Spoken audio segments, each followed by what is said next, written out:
Daily facts में आपका स्वागत है। यह है ऑडियो बुक जंक्शन और मैं आपको सुनाने जा रहा हूं सरकारी चाय के लिए किताब का अध्याय 11। अध्याय 11। अटल और माधवी के बीच में रसायन इसी तरह चलती रही, लेकिन बात न आगे बढ़ती है न ही खत्म होती है। अटल उसी तरह माधवी को देखकर रोमांचित हो उठता है तो माधवी मन ही मन उसे देखकर अच्छा महसूस करती है। लड़का अगर किसी लड़की को पाने के लिए प्रयास कर रहा है तो ये घटना सामान्य मान ली जाती है। उसकी भावनाओं की कोई कद्र नहीं होती अगर लड़की भी वही भावनाएं महसूस नहीं कर पा रही है तो। माधवी को अटल ठीक लगता था, लेकिन वो ये फैसला नहीं लेना चाहती थी कि मुझे इसके साथ आगे बढ़ना चाहिए। अटल को गांव से आए करीब 1.5 महीना बीत चुका था।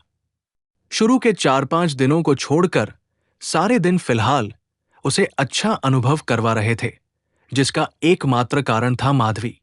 माधवी के सपनों में खोए अटल को न तो कमरे से पैदल कोचिंग जाने में समस्या होती, न 6 घंटे तक बैठने में समस्या होती, न खाना बनाने, कपड़े धोने, साफ सफाई करने में समस्या होती। सारी समस्याएं एक तरफ और माधवी के बारे में सोचना भर एक तरफ। जीवन में हर कोई ऐसा शख्स चाहता है जो उसके सारे दुख दर्दों को भुला दे, उसे जीवन की परेशानियों को अनुभव ही न होने दे, जिसके साथ कम साधन सुविधाओं वाला जीवन भी वीआईपी लगे, मुश्किलों से टकरा जाने की हिम्मत मिले, पहाड़ जैसे लक्ष्यों को हासिल करने का हौसला मिले और सब कुछ पा लेने की जिद हो जाए, जिसके साथ हर शाम सुकून से भरी हो, आंखें बंद कर दे तो जन्नत का अनुभव हो। खैर, हर किसी का तो ऐसा नसीब नहीं होता कि जिस शख्स को चाहे वही मिल जाए, या फिर वो मिले जो सबसे बेहतर हो हमारे लिए। ये तो बहुत कम ही हो पाता है, क्योंकि जितना इंसान अपने आप को नियंत्रित करता है, उससे ज्यादा ये प्रकृति के नियंत्रण में है। आपके अगले क्षण की सोच को छोटी सी घटना से बदल सकती है ये प्रकृति। फिर भी इंसान कभी अपनी कोशिश नहीं छोड़ता है, क्योंकि करने से ही तो पता लगेगा कि इस कार्य में प्रकृति हमारे साथ है या नहीं। सुबह घर से मां का फोन आया तो पता चला कि पिता की तबीयत खराब है। अमीश और मारसाब के साथ सुबह की चाय पीने के बाद खेत का काम निपटाने लिए अटल गांव चला गया। सब लोग कोचिंग पहुंचे। माधवी कोचिंग के लिए घर से निकलती भी है तो उसके दिमाग में अटल का चेहरा आ जाता है। कोचिंग के अंदर घुसते ही उसने सब जगह नजर दौड़ाई पर अटल नहीं दिखा, जबकि बाकी दिन वो पहले से ही दरवाजे पर इंतजार में खड़ा रहता था। क्लास में भी घुसते वक्त माधवी ने अपनी नजरों से कसरत करवाई पर नाकाम रही। मतर देख इधर उधर, शायद उसने कोचिंग ही छोड़ दी। अनाया ने माधवी को चिढ़ाते हुए बोला, किसको देख रही हूं? किसी को नहीं। सब समझने के बावजूद माधवी ने झपते हुए कहा। साध्वी जाकर अपनी रोज की जगह बैठ गई, लेकिन उसका मन अस्थिर बना हुआ था। एक तरफ उसे अनाया की बात को लेकर शक था, तो दूसरी तरफ उसका मन यह भी कह रहा था कि आज अटल को आने में देरी हो गई होगी, लेकिन आएगा जरूर। बहुत देर तक अटल का इंतजार करती रही माधवी। हर गुजरती घड़ी के साथ उसकी नजर दरवाजे की ओर टिक जाती, मानो अगले ही पल फैमिलियर मुस्कान लिए अटल आ जाएगा। पर अटल नहीं आया, और तब उसके मन में एक बेचैनी सी जागी। न जाने कैसी, न जाने क्यों। वो खुद हैरान थी कि ये कैसी उलझन है, कैसा डर है, किसी ऐसे इंसान के लिए जिसे उसने ठीक से जाना भी नहीं, बस कुछ लम्हों में ही महसूस किया था। कसा में बैठी वो कुछ पढ़ नहीं पा रही थी। किताबें उसकी आंखों के सामने थी, पर उसका मन किसी खालीपन को ढूंढ रहा था, एक ऐसी कमी जिसे वो चाम तक नहीं दे पा रही थी। दिन की सारी कक्षाएं बस किसी औपचारिकता की तरह पूरी हुई। जब वो बाहर निकली तो चेहरे पर हल्की उदासी की छाया साफ दिख रही थी, जैसे किसी ने उसके भीतर की उत्सुकता को चुपके से चुरा लिया हो। माधवी ने आज किसी से रुककर ज्यादा बात नहीं की और सीधे घर की तरफ निकल गई। माधवी अपने मन की बेचैनी किसी को बताना नहीं चाहती थी, फिर भी प्रीति और अनाया को उसके दिमाग में चल रहे विचारों की पूरी जानकारी थी। उनको भी अजीब लगा आज माधवी का व्यवहार, परंतु वो उससे कुछ कहना नहीं चाहती थी, और अनाया तो बिल्कुल नहीं चाहती थी कि वो अटल के बारे में कुछ ज्यादा सोचे। माधवी घर जाकर अकेली बैठ गई। बहुत देर तक सोचती रही। माधवी अब परेशान भी थी और ये सोचकर खुश भी थी कि ये कैसी फीलिंग्स है, जो हो रहा है वो सब क्या है और ऐसा क्यों हो रहा है। उधर अटल का शरीर गांव में था और दिमाग क्लास में। सारे दिन सोचता रहा कि क्या कर रही होगी, आज किस कलर की ड्रेस पहनकर आई होगी, क्या आज वो मुझे देखने की कोशिश करेगी, क्या वो मुझे ढूंढेगी। अगले दिन सुबह सुबह ही माधवी ने प्रीति को कॉल कर दिया। आज सुबह सुबह कैसे याद किया मैडम ने, प्रीति ने जवाब दिया। यार मन नहीं लग रहा, संडे है तो कोचिंग भी ऑफ है। अरे मैं जानती हूं मन क्यों नहीं लग रहा है, तू कुछ नहीं जानती, बस यूं ही नहीं लग रहा है। ठीक है आजा मेरे रूम की तरफ। हाँ इसलिए ही किया था फोन। बात खत्म होने बाद माधवी ने स्कूटी निकाली और प्रीति के पास पहुंच गई। यार ना मेरा मन अजीब रहता है, जबकि मैं तो उस लड़के को जानती भी नहीं, ठीक से देखा भी नहीं। बस तुम लोग बताती हो, उसकी बातें करती हो, जो मेरे तो जाने कया ही होता है। मुझे पढ़ना है, इन सब में ध्यान नहीं देना पर मैं खुद पर कंट्रोल नहीं कर पा रही हूं। माधवी बोली। ओहो मैडम, चुप रे यार, ऐसे चिढ़ा मत। एक तो तेरे पास आई हूं क्योंकि मुझे लगा तू समझेगी। अरे हाँ, अब मैं भी बोलूं। चलिए बता, बात करनी है क्या उससे। अरे नहीं नहीं, बस ये जो हो रहा है ना, ठीक नहीं हो रहा यार। एग्जाम अलग आ रहे हैं, पढ़ाई अच्छी चल रही थी मेरी तो अब वाट लगने लग गई। तो फिर पढ़ना क्यों दिमाग लगा रही है, उसको क्यों याद कर रही है। तू याद करने की बात करती है, वो तो निकलता ही नहीं दिमाग से। मैं उसके लिए अच्छा बुरा कुछ नहीं सोचती, लेकिन पता नहीं क्या हुआ है। एक गाना सुना है क्या तूने? कौन सा? पहली पहली बार मोहब्बत की है। हट पागल, चुप रे। यार बताना कुछ कैसे पहले जैसी हो। अरे उसने आना छोड़ ही दिया, अब भूल जाएगी एक दो दिन में। सच में छोड़ दिया? तुझे पक्का पता है क्या? ओए होए, मुस्कुराती हुई प्रीति बोली। चुप, बताना। शर्माती हुई माधवी की हंसी छूट गई। नहीं छोड़ा, शायद कहीं गया हो। बहुत देर तक बातें करने से प्रीति समझ गई कि माधवी के दिल में भी अटल के लिए जगह बन रही है। ज्योत्सना किताब को साइड रखकर बिस्तर में सीधी लेट गई ताकि वो पढ़ रही कहानी के बारे में कुछ विचार कर सके। ज्योत्सना उपन्यास के वाकया सोचकर अकेली मुस्करा रही थी। उससे रहा नहीं गया और उसने सीधा किताब की लेखक रजनी को ही कॉल लगा दिया। ये क्या लिख दिया आपने? क्या हुआ ज्योत्सना? कमाल है बिल्कुल, मैं तो इसके बाहर कुछ सोच ही नहीं पा रही हूं। अब मालूम चल रहा है ये बुक इतनी फेमस क्यों हो रही है। अच्छा, पूरी पढ़ ली है क्या? नहीं नहीं, पढ़ रही हूं अभी तो। ठीक है पढ़ो आराम से, अब पूरा पढ़कर ही कॉल करना, हंसते हुए रजनी बोली। फोन काटने के बाद ज्योत्सना फिर से पढ़ने लगी। Happy birthday darling. सुबह सुबह 6 बजे प्रीति ने अनाया को कॉल करके बर्थडे विश किया। सब लोग क्लासरूम में जाकर बैठ जाते हैं। माधवी वही साधारण दिलचस्पी के साथ बैठी हुई थी। किसी लड़की ने अनाया को विश किया तो माधवी की भी याद आया। अरे सॉरी यार, भूल ही गई थी। Wish you very happy returns of the day. Thanks sweetheart, पर तू याद ही क्यों रखेगी आजकल किसी और को जो याद कर रही है। इस पर माधवी ने कोई जवाब नहीं दिया और चुपचाप अपनी जगह बैठी रही। शाम को पार्टी है, जरूर आना है, अनाया बोली। अरे वाह, ऊपर मन से खुश होते हुए कहा। अटल आज भी नहीं आया था। कोचिंग खत्म हुई, सब लोग घर चल गए। शाम के 5 बजे माधवी, अनाया, प्रीति और कुछ दोस्त लॉयल कैफे में पहुंच गए।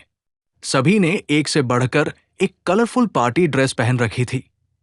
सब लोग जाकर बैठे ही थे कि हॉल के दरवाजे से अभिषेक और अटल भी अंदर आए। ये लोग? माधवी ने चौंकते हुए कहा। क्यों नहीं बुलाना था क्या? अनाया ने कहा और उसके बाद सब हंसने लगे। माधवी मन ही मन खुशी से भर उठी। उसे खुद को नहीं मालूम था कि ये जो इतना अच्छा लग रहा है वो क्या है और क्यों है। आज अटल ने भी कोशिश की थी कि वो भी सबकी तरह मॉडर्न दिखे, लेकिन उसकी हेयर स्टाइल और पैरों के पुराने जूतों ने नए कपड़ों में भी माहौल खराब कर दिया था। अभिषेक के साथ अटल ने भी बर्थडे विश करने के बाद सभी से हाथ मिलाना शुरू किया, लेकिन माधवी पर आकर अटक गया और पीछे हटकर बैठ गया। माधवी से नहीं मिलाना गया? अभिषेक ने कान में बोला पर सबने सुना। अटल ने दोबारा खड़े होकर माधवी की तरफ हाथ बढ़ा दिया। माधवी ने भी अपने कोमल हाथों को आगे करके अटल से हाथ मिला दिया। कुछ क्षण के लिए सिर्फ माधवी और अटल ही नहीं, बल्कि सब लोग एकटक होकर इस दृश्य को देखकर मनमोहित होने लगे। इस हाथ से हाथ को छूने के एहसास ने दोनों को डुबा दिया था। दोनों एक दूसरे की तरफ नजरें मिलाकर देखे ही जा रहे थे, फिर हाथ को वापस खींचते हुए पुरानी स्थिति में लौट आए। थोड़ी देर में लोग डांस करने लगे। अटल भी मना करता करता लास्ट में डांस करने लगा। प्रीति और माधवी थककर सोफे पर बैठ गए और सबके डांस को देखने लगी। ये तो बेवकूफ है, ये नहीं करेगा तुझे प्रपोज, तुझे ही करना पड़ेगा उसको। मैं जाकर उसको भेजती हूं, प्रीति बोलकर उठ गई। अरे यार नहीं, मैं नहीं, माधवी मना करने लगी। आपको माधवी बुला रही है। प्रीति ने जाकर अटल को माधवी के पास भेज दिया। अटल आया और माधवी के सामने वाले सोफे पर बैठ गया। वैसे तो वो खुद भी बहुत कुछ कहना चाहता था, लेकिन उससे माधवी को क्या काम हो सकता है, ये सोचकर सीरियस होते हुए बस इतना ही बोला कि क्या हुआ? कुछ नहीं, जाओ डांस करो। माधवी ने इस तरह अटल को सीरियस देखकर कहा और अटल सुनते ही उठकर चला गया।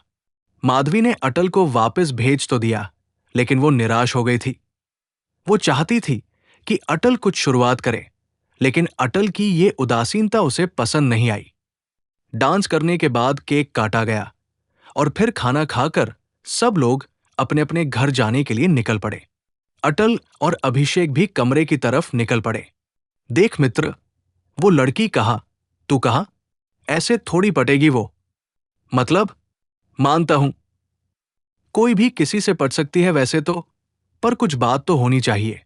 जब वो तेरी तरफ नहीं देखती तब तो तू उसकी तरफ देखता ही रहता है, और जब देखती है तो सीधी गाय बन जाता है। अरे यार, अरे यार नहीं, थोड़ा तो मैच्योर बन। वो समझदार, मॉडर्न और इतनी क्यूट लड़की है, और कोई पीछे नहीं पड़ा होगा क्या उसके?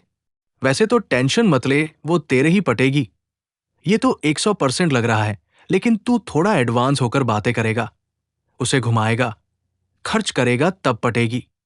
और अगर ये सब नहीं कर सकता तो चुपचाप अपनी पढ़ाई पर ध्यान दे। क्यों उसको भी डिस्टर्ब कर रहा है? इसका अटल के पास कोई जवाब नहीं था। वो कमरे पर आकर चुपचाप पढ़ाई करने लगा। रात में करीब 11 बजे जब अटल पढ़ रहा था तब उसका फोन बजा। माधवी से बात करनी है क्या? प्रीति ने सीधे पूछ लिया। प्रीति से इस तरह का सवाल सुनकर अटल एकदम से खुश हो गया, लेकिन एकदम से बिल्कुल शांति छा चुकी थी, क्योंकि अटल को नहीं पता था कि न अगला सवाल जवाब क्या होगा। हाँ करनी है, अटल ने छोटा सा जवाब दिया। फिर बेवकूफ आदमी, आज जब आपको उसके पास बिठा दिया था तो उठकर क्यों आए? प्रीति ने डांटते हुए कहा। अटल इस बात का कोई जवाब नहीं दे पाया।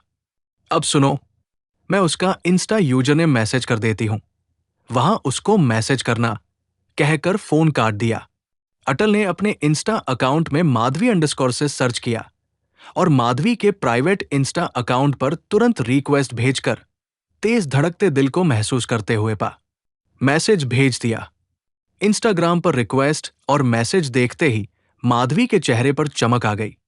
उसने तुरंत रिक्वेस्ट एक्सेप्ट करके हे भेजकर रिप्लाई कर दिया। How are you? अटल ने फिर मैसेज किया। जिन लोगों ने अंग्रेजी सिर्फ स्कूल में ही पढ़ी है, वो लोग सोशल मीडिया में नए लोगों से बातें करने के लिए थोड़ी बहुत अंग्रेजी लिखते ही हैं।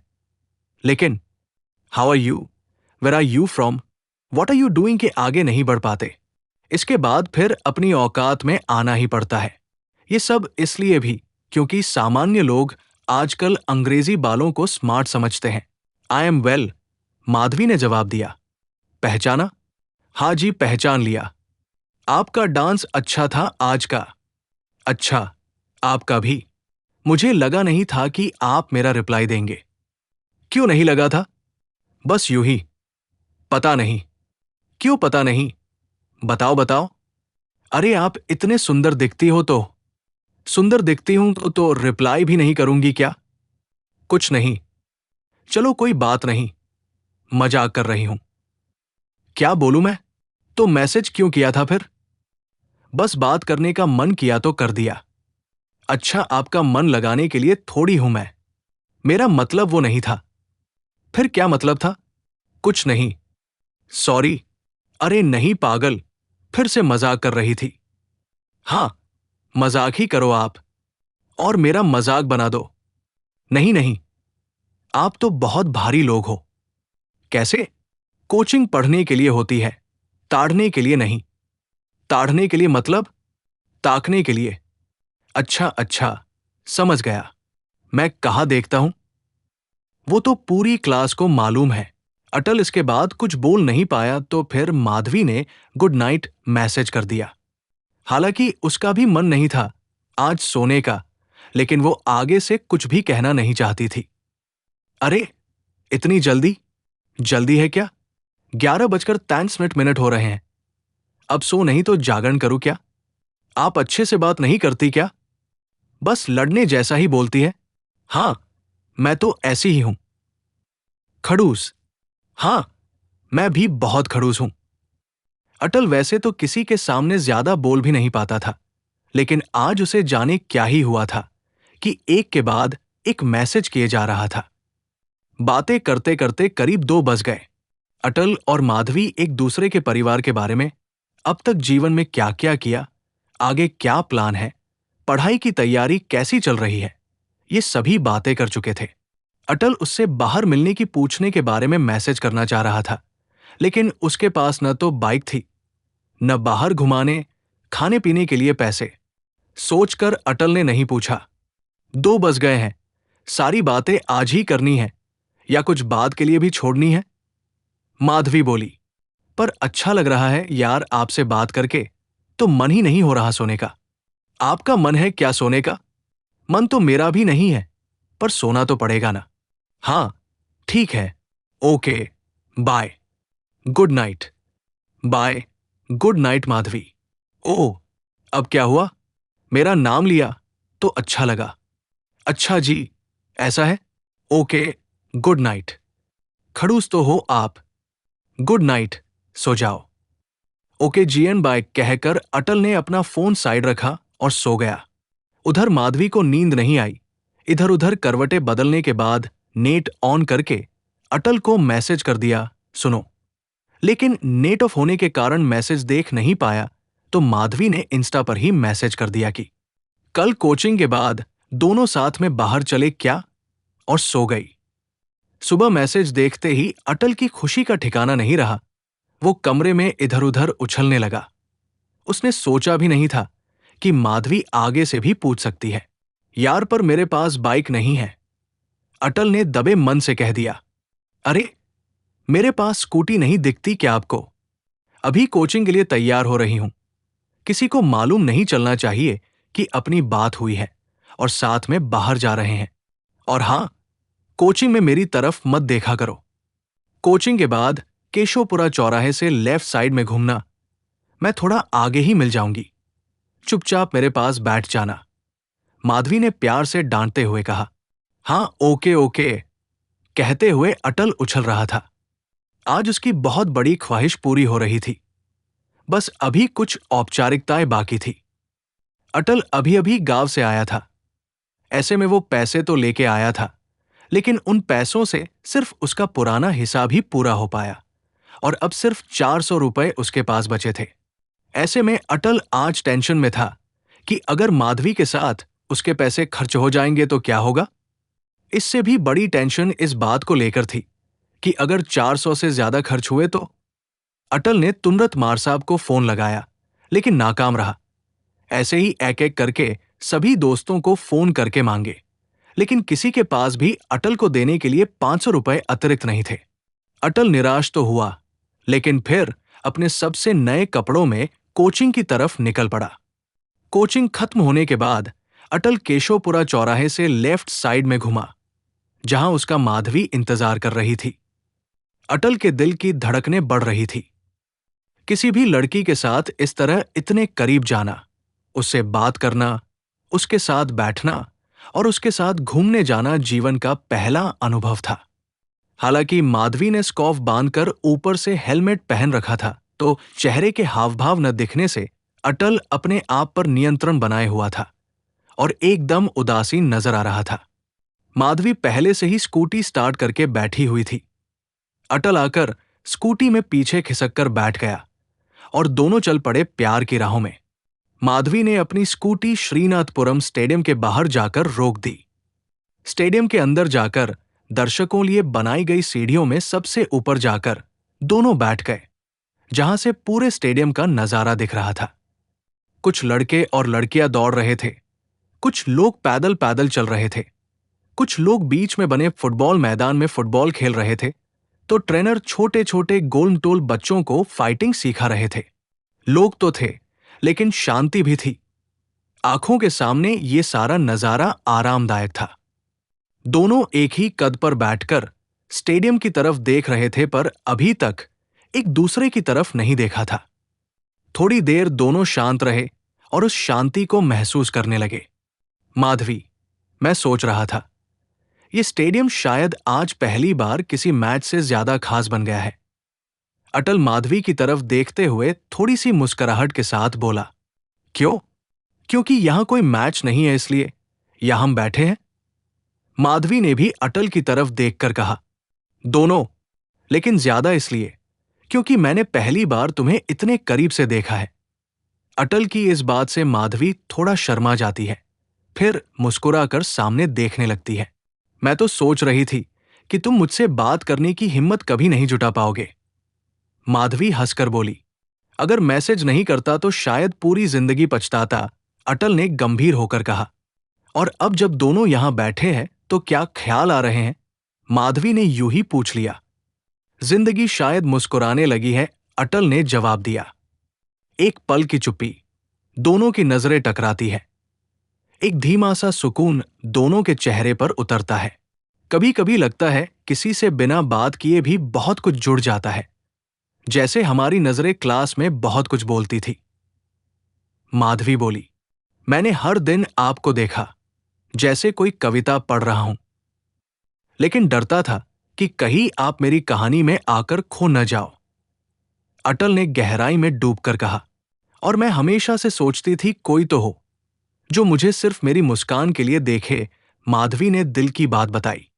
अटल उसकी तरफ गहराई से देखता है, फिर मुस्कराकर कहता है, तुम्हारी मुस्कान, ये वही वजह है जिसने मुझे दिल से सोचने पर मजबूर किया। माधवी अटल की तरफ देखकर हल्के से बोलती है, आप वैसे नहीं हो जैसे लगते हो, तुम तो कहीं ज्यादा स्पेशल हो। दोनों कुछ पलों तक चुप रहते हैं, लेकिन नजरों में सच्चाई, अपनापन और एक नई शुरुआत की झलक चलती रही।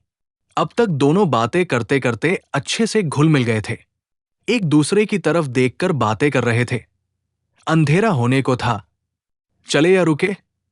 माधवी ने पूछा। मुझसे मत पूछो, अगर मुझसे पूछोगी तो हमेशा रुकने की ही कहूंगा। अच्छा ऐसा है क्या? चलो उठो, चलते हैं। लेकिन यार भूख लग रही है, कुछ खा लेते हैं। माधवी कहती हुई उठ गई। हम कहकर अटल भी उठा, लेकिन इसके साथ ही उसके मन में पैसों का हिसाब किताब चलने लग गया। माधवी ने अपनी स्कूटी इस बार तलवंडी की एक फास्ट फूड की शॉप पर जाकर रोक दी। यहां क्या खाएंगे? इतनी तो भूख भी नहीं है यार। अटल भूख होते हुए भी मना करने लगा, क्योंकि वो जानता था कि ये वाला एरिया उसके बजट से बाहर जा सकता है। अरे आओ तो सही, कहकर माधवी अंदर ले गई। अंदर हॉल के नजारे देख अटल का गला बैठता जा रहा था। ऐसी जगह अटल पहले आया भी नहीं था। दोनों एक कपल टेबल पर आमने सामने बैठ गए। सबसे पहले उसने मेन्यू कार्ड उठाया और उसमें रेट देखने लगा। उसमें 150 रुपए से नीचे कुछ नहीं था। क्या लोगे? माधवी ने पूछा। कुछ भी, जो भी तुम लोगी, अटल ने कहा। कुछ अलग से नाम इसलिए भी नहीं लिया क्योंकि 50+ चीजों की लिस्ट में अटल सिर्फ Maggi, chowmein, burger, pizza, pasta और मोमोज को ही जानता था। हालांकि अभी तक उसने मैगी और चाउमीन के अलावा बाकी चीजें टेस्ट भी नहीं की थी। भैया एक्सट्रीम मोमोज और एक एक बर्गर लगा देना, माधवी ने ऑर्डर किया। अटल को सुनकर थोड़ा आराम मिला, क्योंकि यहां तक तो उसके बजट के अंदर था सब। मोमोज और बर्गर टेबल पर रख दिए गए, लेकिन अटल इस तरह दिखावा कर रहा था जैसे तो ये सब उसके सामान्य जीवन का हिस्सा हो। वो आगे से शुरुआत नहीं कर रहा था। वो जानना चाह रहा था कि दोनों में से पहले किसको खाना चाहिए और किस तरह से। लो लो, माधवी बोली। अरे मुझे कम ही भूख है, आप लो। अटल मुस्कुराता हुआ बोला। माधवी ने बर्गर उठाया तो अटल ने भी बर्गर ही उठाया। फिर माधवी ने मोमोज को सॉस से खाना शुरू किया तो ठीक वैसे ही अटल ने भी किया। कितना हुआ भैया? अटल ने पॉकेट में हाथ डालते हुए पूछा। घर जाने की जल्दी है क्या? माधवी बोली। नहीं। फिर? सुनकर अटल चुपचाप बैठ गया। पेस्ट्री खाओगे? माधवी ने पूछा। अटल समझ ही नहीं पाया कि पेस्ट्री क्या होती है, और दूसरी बात, इसका अंदाजा भी नहीं लगा सकता था कि कितने की चीज है, तो चुपचाप सिर्फ सर को हां और न दोनों तरफ हिला दिया। जब पेस्ट्री आई तो मालूम चला ये तो केक का टुकड़ा ही है। फिर भी अब उसका बिल पे करने की पूछने की हिम्मत नहीं हो रही थी। उठकर माधवी के बाद हैंडवॉश से हाथ धोए और टिश्यू पेपर से पोंछने लगा। जूस पियोगे? माधवी ने फिर पूछा। अरे नहीं नहीं, अब बिल्कुल नहीं यार। अटल अब तो किसी भी स्थिति में पीने को तैयार नहीं था, क्योंकि इससे ज्यादा वो इस सदमे को नहीं डझेल सकता था। अटल के मना करते ही माधवी ने तुरंत स्कैन करके बिल के कर दिया। अरे क्या कर रही हो? मैं कर दूंगा, अटल ने कहा, कहते हुए मन में खुशी भी थी कि बिल पे हो चुका है, अब कुछ नहीं हो सकता। एक ही बात है, कोई भी करे। मुस्कुराती हुई माधवी स्कूटी पर जाकर बैठ गई। अरे पर मैं लड़का होकर लड़की से बिल पे करवा रहा हूं, अटल ने बैठते हुए कहा। अच्छा तो आप भी पितृसत्तात्मक समाज को मानने वाले हो। मिस्टर लड़कियां किसी क्षेत्र में लड़कों से पीछे नहीं हैं, और मैं उन लड़कियों में से नहीं हूं जो अपने बॉयफ्रेंड के पैसे खर्च करवाती है, माधवी ने मुस्कुराते हुए कहा। अपने बॉयफ्रेंड से मतलब? हल्की सी स्माइल करते हुए पूछा। तुम बुद्धू हो, छोड़ो, कहती हुई माधवी आगे बढ़ गई और अटल को उसके कमरे के बाहर छोड़ते हुए अपने घर आ गई। अटल अपनी किताब लेकर पढ़ने ही बैठा था कि मार साहब का कॉल आया। आरपीएससी ने अपना एग्जाम कैलेंडर जारी कर दिया है, मार साहब ने कहा। सुनते ही अटल प्यार के एहसास से दूर होकर अपनी प्रारंभिक अवस्था में लौट आया। मतलब अब पढ़ना पड़ेगा। हां, अब अपनी पूरी जी जान लगानी ही पड़ेगी। अगर एक बार वैकेंसी निकल गई तो पता नहीं दोबारा कब आएगी। आरपीएससी की परीक्षाएं यूपीएससी से भी ज्यादा खतरनाक है। वहां तो हर साल भर्ती आती है, लेकिन यहां कोई भरोसा ही नहीं है। 1 साल में आएगी, 2 साल में आएगी, या आएगी ही नहीं। अधिकतर भर्तियों को तो पंचवर्षीय योजना बना दिया जाता है। एक सरकार तो एक बार भर्ती। मार साहब और अटल की लंबी बातचीत के बाद जब फोन कटा तो अटल ने एक नया प्रण लिया कि वो आज के बाद फालतू समय बर्बाद नहीं करेगा, अपना पूरा मन पढ़ने में लगाएगा। थोड़ी ही देर बाद माधवी का फोन आ गया। फोन देखते ही अभी अभी खुद से किए गए वादों को भूल गया। क्या कर रहे हो? माधवी ने पूछा। कुछ नहीं, बस आपको ही याद कर रहा था। ज्यादा हीरो मत बनो, एग्जाम डेट आ गई है, पढ़ाई भी किया करो। देर रात तक दोनों बातें करते रहे। अटल सोचता रहा कि मैं इसको प्रपोज करूं, लेकिन वो इतनी हिम्मत नहीं जुटा पा रहा था। आज सुबह तक बातें चली। करीब 4 बजे के आसपास अटल ने कहा, यार सच में मैं पागल सा हो गया हूं। मुझे आपसे बातें करते वक्त कुछ भी याद नहीं रहता। दिन है या रात, समय का पता नहीं चलता। न थकान, न कोई दर्द, न भूख प्यास, न सर्दी गर्मी का एहसास। बस एहसास होता है तो प्यारा सा, सुकून देने वाला। मन करता है बस सब कुछ छोड़कर हमेशा ही आपसे बातें करता रहूं। माधवी को अटल की ये फीलिंग्स जानकर अच्छा लगा। वो मन ही मन खुश हुई, क्योंकि उसके साथ भी यही हो रहा था। वो चाहती तो अगले ही पल अटल को प्रपोज कर सकती थी, लेकिन उसने खुद पर नियंत्रण करते हुए कहा, यही तो मैं नहीं चाहती कि आप पागल हो जाओ। सबसे पहले वो है जो आप यहां करने आए हो। अगर आप मुझसे बातें करने के चक्कर में वो नहीं कर पाओगे जो आप करने आए हो, तो सबसे ज्यादा मलाल मुझे रहेगा कि मैं आपकी जिंदगी में नहीं आती तो अच्छा होता।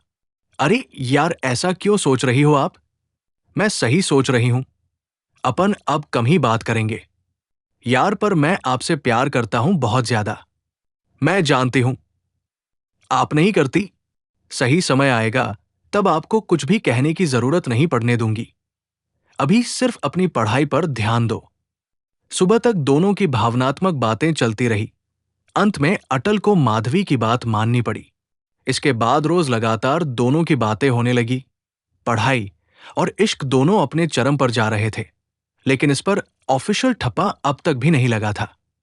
अटल का सब दोस्तों से बोलचाल, मिलना करना सब कम हो गया था, और माधवी का भी, क्योंकि दोनों अपनी पढ़ाई को लेकर सीरियस थे और जो टाइम बच जाता उस टाइम पर दोनों बातें कर लेते। कोचिंग खत्म हो गई, उसके बाद सब सेल्फ स्टडी में लग गए। तो दोस्तों, ये था सरकारी चाय के लिए बुक का 11वां अध्याय।